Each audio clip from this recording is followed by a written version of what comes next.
Israel ने कुछ ऐसा कर दिया, वो जो प्लान था ट्रंप का पीस प्लान, उसमें इजराइल ने कुछ ऐसा कर दिया जिससे मुस्लिम राष्ट्र जो शांति कराने आए थे, फिर चाहे वो कतर रहा हो, तुर्की रहा हो, इजिप्ट रहा हो, पाकिस्तान रहा हो, ये सब, सऊदी समेत, ये सब ठगा हुआ महसूस कर रहे हैं। ईरान जैसे देश ठगा हुआ महसूस कर रहे हैं कि इजराइल ने हमारे साथ धोखा कर दिया है। हुआ क्या, अब मैं आपको वो कहानी बताता हूं।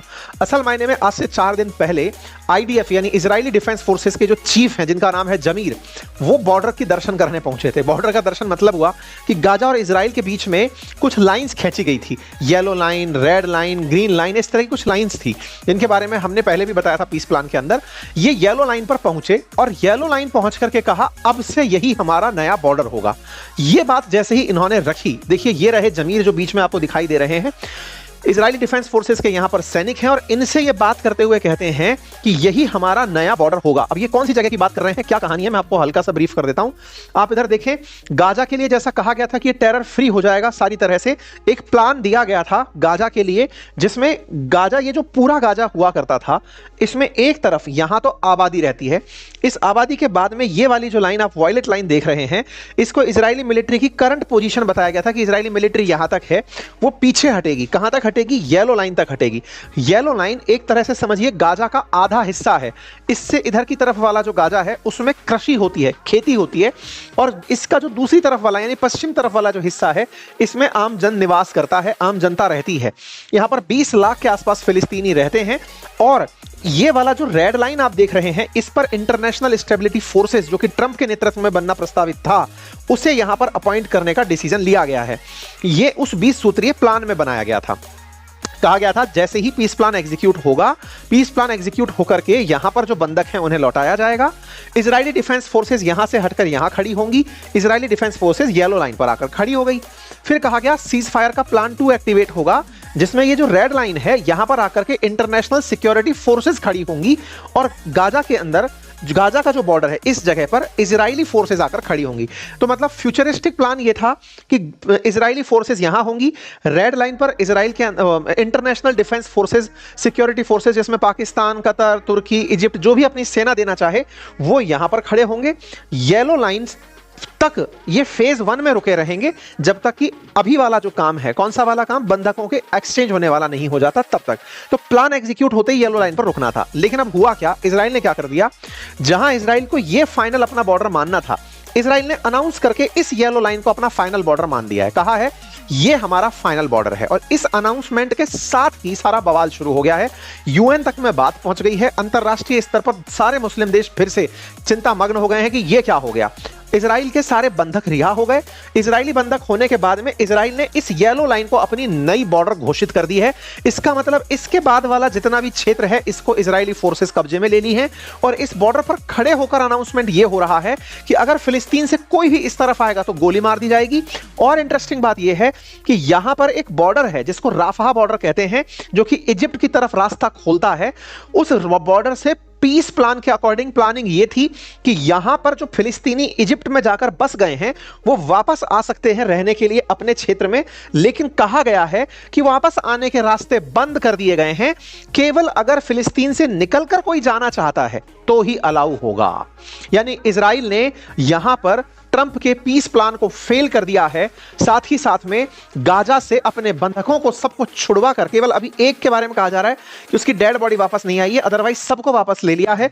यहां पर अब जो बात आ रही है वो ये कि इजराइल ने फिलिस्तीनियों को यहां से जाने के लिए तो रास्ता दे दिया है, लेकिन अगर कोई अंदर आके रहना चाहता है तो उसे परमिशन देने से मना कर दिया है। ये 2 नए सुधार ऐसे समय पर जब इजराइल के सेना चीफ यह अनाउंस कर रहे हो कि येलो लाइन ही हमारा न्यू बॉर्डर होगा, इससे अंतरराष्ट्रीय स्तर पर चिंता बढ़ गई है। गाजा से इजराइल की वापसी तो हुई, लेकिन येलो लाइन पर रह गए और कहा गया कि अब उससे दूसरी तरफ येलो लाइन से गाजा पट्टी वाला क्षेत्र रेड लाइन कहलाएगी, ये वाला लाइन तो रेड जोन कहलाएगा, और इसके दूसरी तरफ इजराइल वाला जो क्षेत्र है ये ग्रीन जोन कहलाएगा। आपको मैं तस्वीरों से दिखाऊं तो आप समझ पाएंगे कि यहां पर येलो और ग्रीन की कहानी कुछ इस तरह से रटी गई है कि इसका एक क्षेत्र जिसमें गाजा के अंदर, गाजा के लगभग 20 लाख लोग रहते हैं, उस 20 लाख लोगों वाले क्षेत्र को गाजा में एक साथ कंस्ट्रेन कर दिया जाएगा। और जो खाली जगह थी गाजा से इजराइल के बीच की जो क्षेत्र थे जहां कृषि संभव थी, उसे अब इजरायली फोर्सेज ने कब्जे में ले लिया है। ऐसे में बड़ा सवाल यह बनता है कि हमास की तरफ से प्रतिक्रिया क्या है। देखिए, प्रतिक्रिया तो छोड़िए, इजरायली डिफेंस फोर्सेज हर दिन एक अपडेट डालते हैं हैं और वो ये बताते हैं कि हमास अभी भी सीज फायर का वायलेशन कर रहा है।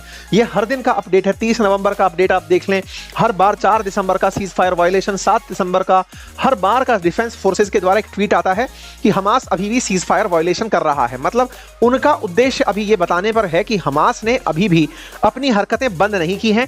एक वीडियो बाहर जारी होता है न्यूयॉर्क पोस्ट का, जिसमें दिखाया जाता है कि बच्चों के लिए जो दवाएं भेजी गई थी या खाने का पदार्थ भेजा गया था वो हमास ने अपने कब्जे में इस तरह से लिया हुआ था और बच्चों को भूख से तड़पने के लिए मजबूर किया हुआ था। एक और वीडियो जारी किया जिसमें हमास के लड़ाके जो हैं, जो आतंकी हैं, वो अपने हाथ में बंदूक लेकर के मार्केट में टहलते हुए दिखाई देते हैं।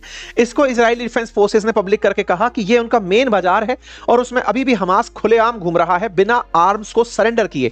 अगर ये आर्म सरेंडर नहीं करेंगे इसका मतलब हमास अभी फिर से तैयार हो रहा है और इस तरह की जो मदद इसे मिल रही है आने वाले समय में ये दिक्कत खड़ी कर सकता है। इस बात पर जब पूछा गया, टाइम्स ऑफ इजराइल के द्वारा पूछा गया हमास के कुछ इन्फॉर्मर्स से कि क्या हमास तैयारी कर रहा है क्या वेपन देने के लिए, अपने हथियार गिरा देगा क्या, छोड़ देगा क्या, तो हमास का जवाब था नहीं, जब तक हमें यह अश्योरेंस नहीं हो जाता कि इजराइल डिफेंस फोर्सेस यहां से बाहर नहीं निकल जाएंगी, हम हथियार नहीं छोड़ेंगे। लेकिन जब नेतन्याहू से यह पूछा गया कि क्या हमास हथियार छोड़ सकता है, तो नेतन्याहू का कहना था दुनिया में बहुत से देशों ने छोड़ा है भाई।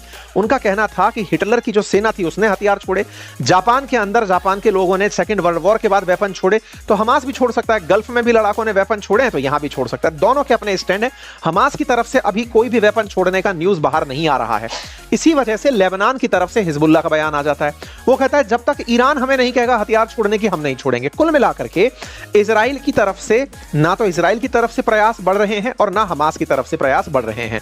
भले ही इन लोगों ने नई सीमा रेखाएं अनाउंस कर दी हो, इजराइल ने ट्रंप को सीज फायर के उलट ही पूरा सौदा बनाकर भेज दिया कि साहब आपको लगता था कि हम रुक जाएंगे, इजराइल ने इनका एक और क्षेत्र कब्जा कर लिया। ये बिल्कुल वैसे ही है। पहले फिलिस्तीन बहुत बड़े क्षेत्र पर था, अब फिलिस्तीन जो है वो धीरे धीरे घटते घटते शायद अब इतने से क्षेत्र में रह जाएगा जो आने वाले समय में निश्चित ही मुस्लिम देशों की प्रतिक्रिया का कारण बनेगा।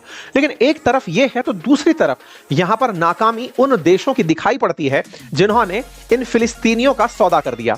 आज पाकिस्तान में हजारों की संख्या में लोग सड़क पर उतर आते हैं पाकिस्तान की तरफ से कि हम फिलिस्तीन के समर्थन में हैं। वही पाकिस्तान अपने द्वारा किए समझौते में फिलिस्तीन का सौदा कर देता है। फिलिस्तीन के नाम पर, गाजा के नाम पर इजराइल से समझौता करवा आता है। इजराइल की स्टेबलाइजेशन फोर्सेस के नाम पर, आईएसएफ फोर्सेस के नाम पर, जिसे यूएन में अमेरिका मान्यता दिलवाना चाहता है, उसके नाम पर यहां पर सारा खेल होता है। और वो खेल किस तरह से हुआ है वो आपके सामने है। आज सारे के सारे मुस्लिम देश अपने आप को अपनी जनता के सामने पता नहीं कैसे प्रेजेंट कर रहे होंगे, क्योंकि इजराइल ने वही किया जो उसे करना था। लेकिन जो असली धोखा किया वो मुस्लिमों के नाम पर राजनीति करने वाले मुस्लिम देशों ने गाजा के लोगों के साथ किया, जहां दुनिया में अपने देशों के लोगों को यह दिखाया कि देखो हम इनके हमदर्द हैं, वहीं दूसरी ओर इन्हें इस तरह से हाफ साइडेड छोड़ दिया। दुनिया को तो पता था, इजराइल ने सबको खुलेआम कहा हुआ था कि गाजा में अब कोई नहीं बचेगा। ट्रंप तो पहले ही यहां पर नई सिटी का प्लान दे चुके थे। मैंने आपको बहुत पहले कहा था कि यह ट्रंप का और नेतन्याहू का एक मिश्रित प्लान है जिसमें यह गाजा को पूरी तरह कैप्चर करेंगे, यहां से सबको निकाल देंगे। अब उसी तरफ चीजें बढ़ रही हैं। लेकिन पाकिस्तान और पाकिस्तान प्रेमियों को यह समझ में आ जाना चाहिए कि मुसलमानों के नाम पर राजनीति करने वाला पाकिस्तान गाजा का सौदा करके आया और इस तरह से इन भ्रष्टाचारियों ने उन लोगों के साथ में इमोशनल ब्लैकमेल किया जो खुद पाकिस्तान में रहकर पाकिस्तान सरकार पर विश्वास करते थे। खैर, फिलहाल के लिए गाजा आप देख लीजिए इतना बचा है।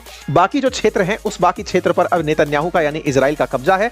राफा बॉर्डर वन साइडेड हो गया है। इस पर प्रतिक्रिया यूएन की भी आ चुकी है। मुस्लिम वर्ड्स भी खूब चिल्ला रहे हैं कि साहब हमारा कुछ तो करो। ये इजराइल वाले नहीं मान रहे। इजराइल बहुत क्लियर था। कतर की तरफ से भी स्टैंड आया है कि साहब ये क्या हो रहा है। इन्होंने कहा है कि वन साइडेड रास्ता खुला रहेगा। ये तो नहीं होना चाहिए था। खैर, जो भी है, कुल मिलाकर के अपडेट सिर्फ इतना है कि इजराइल को अपनी इन हरकतों की वजह से हो सकता है हमास की कुछ फिर से प्रतिक्रिया देखने को मिले।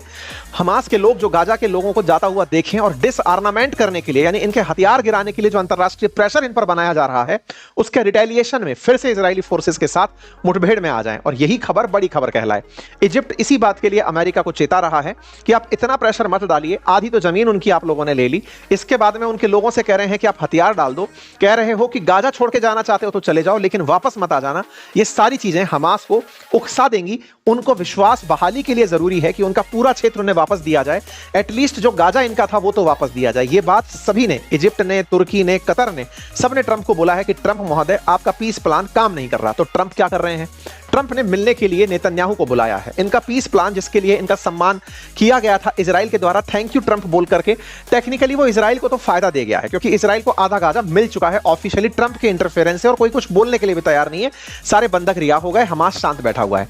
लेकिन इसके बावजूद चूंकि ये फिर से चीख पो मचाएंगे, ऐसे में नेतन्याहू को बुलाया गया। 29 दिसंबर को नेतन्याहू ट्रंप से मिलने अमेरिका जा रहे हैं। वहां जाकर के इन लोगों के बीच जो भी बातचीत होंगी वो निश्चित ही फिर से इनसे कहा जाएगा कि देखो, मिलके काम करो, सबके साथ काम करना। ये इनकी संभवतः 5वीं मुलाकात ट्रंप से होने वाली है।